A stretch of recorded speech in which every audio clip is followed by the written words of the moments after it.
न्याय देने आए हैं, गलत नहीं कर रहे हैं। सुनिए सर, बात हम बता रहे हैं सर, हम बता रहे हैं, सीधी सी बात बता रहे हैं, बाल जो है नहीं, इसमें आप लोगों के माध्यम से, आप लोगों के सपोर्ट से और आप लोगों की अनुमति से हमें पुरी की क्वीन एक्ट्रेस आकांक्षा दुबे को न्याय नहीं मिलने पर वहां के स्थानीय जनता ने हजारों के भीड़ में किया रोड जाम।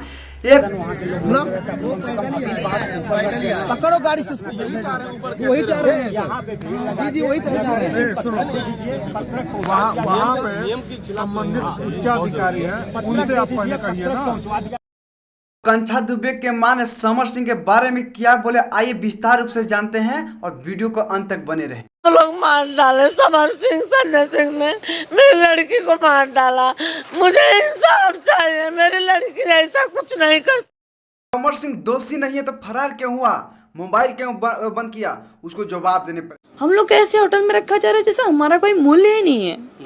मुझे यूज किया गया,